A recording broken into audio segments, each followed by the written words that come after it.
Antroli road પર જે bridge બાબતની ઘટના બની છે એના માટે પ્રથમ તો એ આપના માધ્યમથી તમામ લોકોને ખાસ જણાવવાનું કે આ બ્રિજ તૂટ્યો નથી, આ બ્રિજ પ્રિકોશનના ભાગરૂપે તોડવામાં આવ્યો છે।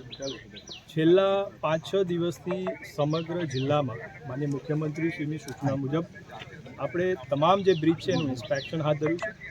અત્યાર સુધીમાં 480 જેટલા બ્રિજનું આપણે ઇન્સ્પેક્શન પૂરું કર્યું છે અને એમાં લગભગ 6 એવા બ્રિજ છે કે જેમાં અમે જાહેરનામું કરી અને વાહન વ્યવહાર બંધ કર્યો છે। આપણી પાછળ જે અત્યારે આ જે બ્રિજ જે અમે તોડ્યો છે એ આપ દ્રશ્યો જે જુઓ છો એ બાબતે 2 દિવસથી અહીંયા વાહન વ્યવહાર બંધ કરવામાં આવ્યો હતો। વોર્નિંગના બોર્ડ પણ લગાવવામાં આવ્યા છે।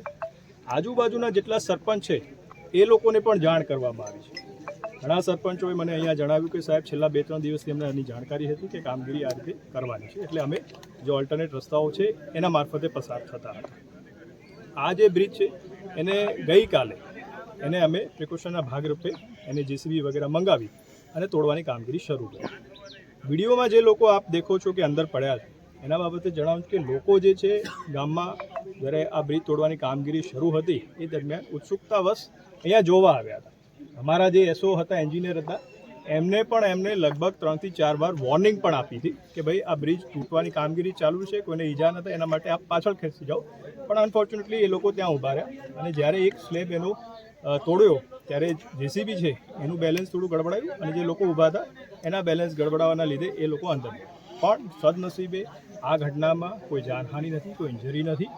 એટલે તમામ જે પ્રિકોશનના ભાગ જે રૂપે પગલાં લેવા તે લઈ અને આ કામગીરી આપણે કરાઈ છે। અગેન આઈ વિલ રિપીટ કે આ બ્રિજ તૂટ્યો નથી, પણ એને આરએનબી પંચાયતની ટીમ દ્વારા પ્રિકોશનના ભાગરૂપે આપણે એને તોડ્યો છે। આ બ્રિજ